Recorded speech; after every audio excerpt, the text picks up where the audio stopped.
आपण जेव्हा हृदयाबद्दल विचार करतो तेव्हा डोळ्यासमोर काय येतं? बहुतेकदा एकच चित्र. एक पंप. हो, एक मांसल पंप जो दिवस रात्र शरीरात रक्त फिरवत राहतो. एक अत्यंत कार्यक्षम पण तरीही एक यांत्रिक वस्तू. बरोबर. पण आज आपण ज्या स्रोतांचा अभ्यास करणार आहोत ते या कल्पनेला मुळापासून हादरवून टाकतात. त्यांच्या मते हृदय हे फक्त पंप नाहीये. नाही. ते आपल्या शरीराचं प्राथमिक विद्युत चुंबकीय जनरेटर आहे. आणि सगळ्यात आश्चर्यकारक गोष्ट म्हणजे हृदयाचं चुंबकीय क्षेत्र मेंदूपेक्षा तब्बल 5000 पट अधिक शक्तिशाली आहे. हो, आणि हे फक्त एक पुस्तकी तथ्य नाहीये. याचा व्यावहारिक परिणाम खूप मोठा आहे. हे इतकं शक्तिशाली क्षेत्र आहे की ते शरीराच्या बाहेर काही फुटांपर्यंत मोजता येतं. अच्छा. याचा अर्थ आपलं हृदय सतत एक प्रकारची ऊर्जा आणि माहिती बाहेर टाकत असतं. ते फक्त रक्त नाही तर डेटा प्रसारित करतंय. डेटा? हो. आणि जेव्हा आपण सततच्या तणावाखाली असतो, कामाचं प्रेशर, नात्यांमधले तणाव, तेव्हा ह्या प्रसारणामध्ये स्टॅटिक किंवा गोंधळ निर्माण होतो. म्हणजे सिग्नल्स डिस्टर्ब होतात. अगदी.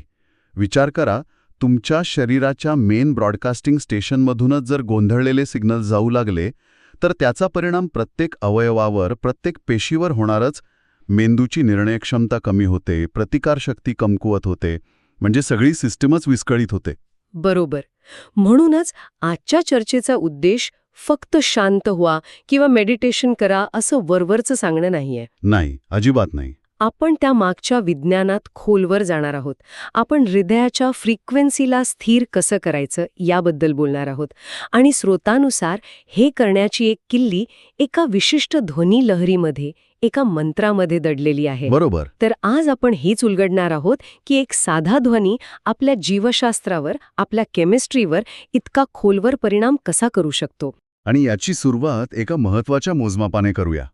आजकाल हेल्थ आणि फिटनेस क्षेत्रात यावर खूप बोललं जातंय. हार्ट रेट व्हेरिएबिलिटी किंवा HRV. हो, HRV.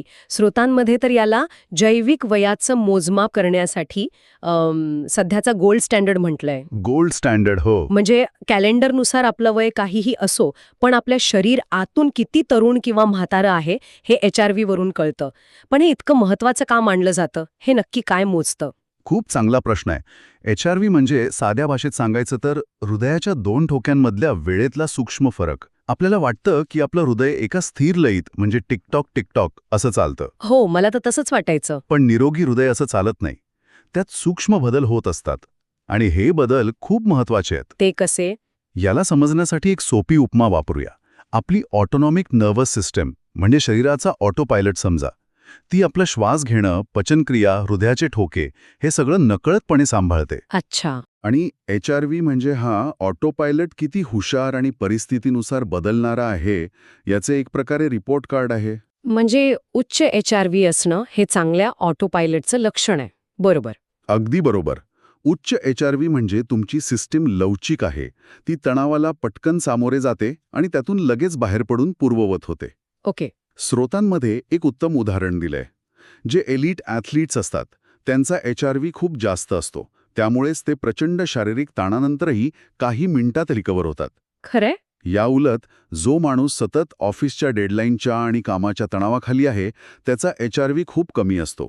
याचा अर्थ त्याची सिस्टम कडक आणि ठिसूळ झाली आहे. ती छोट्याशा तणावानेही कोलमडून पडते. हो, कोलमडून पडते. त्यामुळे कमी HRV हे भविष्यातील आरोग्य समस्यांचं म्हणजे तुमच्या सिस्टम फेल्युअरचं एक अर्ली वॉर्निंग साईन असू शकतं. बरं, म्हणजे प्रॉब्लेम स्पष्ट आहे. आपल्याला आपला HRV वाढवायचा आहे, शरीराची लवचिकता वाढवायची आहे. मग यावर उपाय काय? इथेच तो गायत्री मंत्र आणि त्याचा विशिष्ट प्रोटोकॉल येतो. बरोबर. अगदी. स्रोतांमध्ये उल्लेख आहे की 24 अक्षरी मंत्राचा जप एका विशिष्ट 10 सेकंदांच्या चक्रात केल्याने विलक्षण परिणाम दिसून येतात.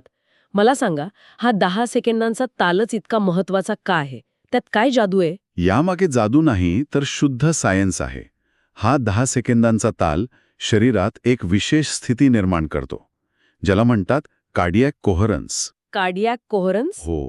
आणि एक गोष्ट स्पष्ट करतो, ही केवळ एक चांगली भावना किंवा मानसिक शांतता नाहीये.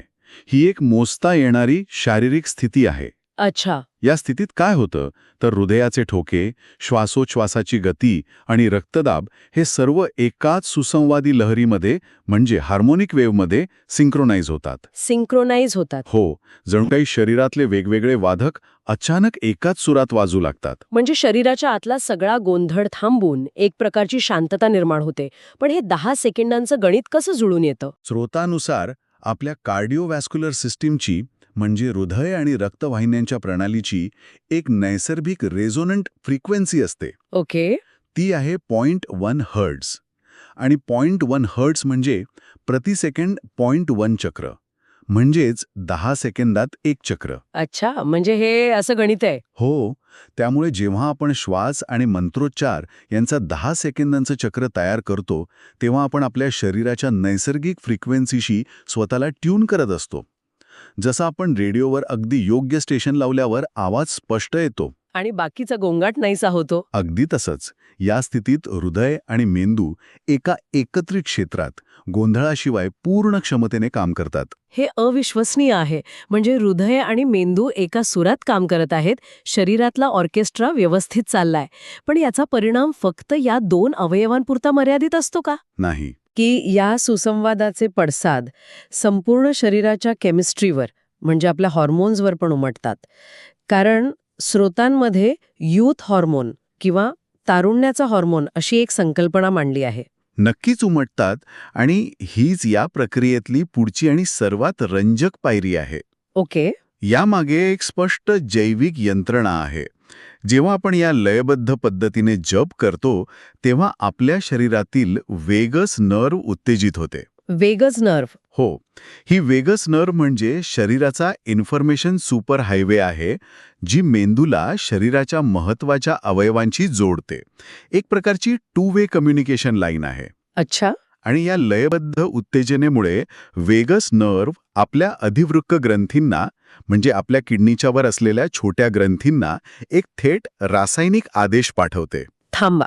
म्हणजे माझा मेंदू आणि हृदय मिळून माझ्या ॲड्रिनल ग्लँड्सना अक्षरशः एक कमांड पाठवतात.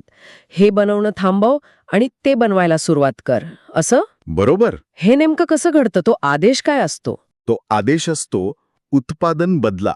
आपल्या अधिवृक्क ग्रंथींना संदेश मिळतो की कॉर्टिसॉल नावाचा तणाव संप्रेरक तयार करणे थांबवा. कॉर्टिसॉल हा तोच फाईट किंवा फ्लाईट हॉर्मोन ना? अगदी. म्हणजे जंगलात वाघ समोर आल्यावर जीव वाचवण्यासाठी तो गरजेचा आहे. पण आजच्या जगात ट्रॅफिक जॅम, ऑफिसची डेडलाईन किंवा साधी वादावादी झाली तरी हा कॉर्टिसॉल आपल्या रक्तात सतत पाझरत राहतो. खरंय. आणि दीर्घकाळ असं झाल्याने तो आपल्या रक्तवाहिन्या आणि मेंदूच्या पेशींना अक्षरशः पोखरून काढतो. आणि या आदेशामुळे कॉर्टिसॉलच्या जागी शरीर काय बनवायला लागतं? शरीर DHEA नावाचा हॉर्मोन स्रवण्यास प्रवृत्त होतं. DHEA. हो, डिहायड्रो एपिअँड्रोस्टेरॉन. याला अनेकदा अँटी एजिंग किंवा यूथ हॉर्मोन म्हटलं जातं. हे दीर्घायुष्य आणि उत्कांच्या दुरुस्तीसाठी म्हणजे टिश्यू रिपेअरसाठी एक मास्टर हॉर्मोन मानले जाते. म्हणजे एकीकडे झीज आणि दुसरीकडे दुरुस्ती. अगदी. थोडक्यात सांगायचं तर कॉर्टिसॉल शरीराची झीज करतो, तर DHEA शरीराची दुरुस्ती करतो. स्रोतानुसार हा हॉर्मोनल स्विच म्हणजे रासपासून दुरुस्तीकडे बदलण्याचा हा सर्वात जलद नैसर्गिक मार्ग आहे. कमाल आहे. म्हणजे अवघ्या काही मिनिटांच्या लयबद्ध जपाने आपण शरीराला झीज होण्याच्या मोडमधून दुरुस्तीच्या मोडमध्ये आणू शकतो. हो. म्हणजे एका बाजूला आपण न्यूरोकार्डिओलॉजी, HRV, रेझोनंट फ्रिक्वेन्सी अशा अत्याधुनिक विज्ञानाबद्दल बोलत आहोत आणि दुसऱ्या बाजूला एका प्राचीन मंत्राबद्दल. बरोबर. आता या दोन्हींची सांगड घालूया. स्रोतांमध्ये पंडित श्रीराम शर्मा आचार्य यांचा उल्लेख आहे, ज्यांनी या सगळ्या गोष्टींवर खूप आधी लिहून ठेवलंय. त्यांनी हृदयाच्या भूमिकेचे वर्णन भौतिक आणि दैवी यांच्यातील पूल म्हणून केलं होतं आणि तेही आधुनिक प्रयोगशाळांनी हे विद्युत चुंबकीय क्षेत्र मॅप करण्याच्या अनेक दशक आधी. हो, आणि हेच ते यातील सर्वात विलक्षण गोष्ट आहे. त्यांनी हृदयाकडे फक्त एक अवयव म्हणून नाही, तर एक डेटा सेंटर आणि एक अँटेना म्हणून पाहिलं. अँटिना. हो, त्यांना हे अंतर्ज्ञानाने समजलं होतं की हृदय केवळ रक्त पंप करत नाही, तर ते भावना, आठवणी आणि माहिती साठवतं आणि प्रसारित करतं. स्रोतामधला त्यांचं एक मूळ हिंदी वाक्यच याचं सार सांगतं. काय? त्यांनी म्हटलंय, हृदय केवल एक यंत्र नहीं बल्कि भावनाओं का केंद्र है. गायत्री की ध्वनि इसे विश्वव्यापी चेतना से जोड़ देती है. विश्वव्यापी चेतना. युनिव्हर्सल कॉन्शियसनेस ही एक खूप मोठी आणि काहीशी अमूर्त संकल्पना वाटते. याला आजच्या न्यूरोकार्डिओलॉजीच्या भाषेत कसं बसवता येईल? आपण त्याला सोपं करू शकतो. न्यूरोकार्डिओलॉजीच्या भाषेत विश्वव्यापी चेतनेशी जोडलं जाणं म्हणजे काय, तर आपलं वैयक्तिक विद्युत चुंबकीय क्षेत्र. Personal electromagnetic field. हो, ते जीवनाच्या मूलभूत सुसंवादी लहरींशी पूर्णपणे समक्रमित होणं. जेव्हा आपलं हृदय कार्डियाक कोहेरन्सच्या स्थितीत असतं, तेव्हा आपल्या आतला गोंधळ कमी होतो. आपल्या आतला स्टॅटिक किंवा नॉईज इतका कमी होतो की आपण निसर्गाच्या या विश्वाच्या तालाशी एकरूप होऊ लागतो. अच्छा. सोप्या शब्दात एक सुसंगत म्हणजे कोहेरेंट हृदय केवळ शरीरालाच नाही तर स्वतःचे आयुष्यही वाढवते, कारण ते अधिक कार्यक्षमतेने आणि कमी झीज होऊन काम करते. ठीक आहे. तर आपण आतापर्यंत जी चर्चा केली ती खूपच सखोल होती. आता हे सगळं एकत्र आणूया. स्रोतामध्ये ज्याला हार्ट ब्रेन प्रोटोकॉल म्हटले आहे त्याचे मुख्य घटक किंवा स्तंभ आपल्या श्रोत्यांसाठी सोपे करून सांगता येतील का, नक्कीच. जेणेकरून त्यांना एक स्पष्ट आराखडा मिळेल? हो, या हार्ट ब्रेन प्रोटोकॉलचे आपण 4 मुख्य स्तंभ मानू शकतो. पहिला आहे विद्युत चुंबकीय स्थिरीकरण. म्हणजे तणाव आणि इतर जैविक गोंगाटापासून आपल्या हृदयाच्या क्षेत्राचे संरक्षण करणे, कारण हेच आपलं पॉवर स्टेशन आहे. बरोबर. दुसरा स्तंभ आहे कार्डियॅक कोहरेन्स मिळवणे. यासाठी स्रोतांमध्ये सांगितल्याप्रमाणे गायत्री मंत्राचा किंवा कोणत्याही शांत करणाऱ्या शब्दांचा 10 सेकंदांच्या चक्रात लयबद्ध रीतीने जप करणे, जेणेकरून शरीराच्या जैविक लयी समक्रमित होतील. अगदी. तिसरा आणि अत्यंत महत्त्वाचा स्तंभ आहे हॉर्मोनल बदल. वेगस नर्वच्या उत्तेजनेद्वारे कॉर्टिसॉल सारख्या विनाशक हॉर्मोनचं उत्पादन कमी करून DHEA सारख्या पुनर्निर्मात्या हॉर्मोनला चालना देणे. म्हणजे ऱ्हासकडून दुरुस्तीकडे प्रवास करणे. हो, आणि चौथा स्तंभ आहे जैविक वय कमी करणे. HRVचा एक मापक म्हणून नियमित वापर करून आपल्या जीवनशैलीतले बदल मोजणे आणि शारीरिक दीर्घायुष्यासाठी आणि लवचिकतेसाठी प्रयत्न करणे. हे 4ही मुद्दे हृदयाच्या भूमिकेला एका पूर्णपणे नव्या आणि शक्तिशाली दृष्टिकोनातून सादर करतात. हे फक्त एक अवयव नाही, तर आपल्या आरोग्याचा आणि दीर्घायुष्याचा केंद्रबिंदू आहे. अगदी. आणि या चर्चेचा शेवट करण्यासाठी स्रोतांमधली एक सुंदर आणि शक्तिशाली उपमा वापरता येईल. कोणती? हृदय हे आपल्या जैविक वाद्यवृंदाचा म्हणजे बायोलॉजिकल ऑर्केस्ट्राचा संगीतकार किंवा कंडक्टर आहे. वाव. जर कंडक्टरच तालातून बाहेर गेला, जर तोच गोंधळलेला असेल, तर संपूर्ण ऑर्केस्ट्रा बेसूर वाजायला लागतो. मग संगीत आणि पर्यायाने जीवन अकाली संपते. खरंय. तो संगीतकार सुरात असणं, कोहेरंट असणं, हे आपल्या संपूर्ण अस्तित्वासाठीच अत्यंत महत्त्वाचं आहे. खरंच एक खूप महत्वाचा विचार आहे.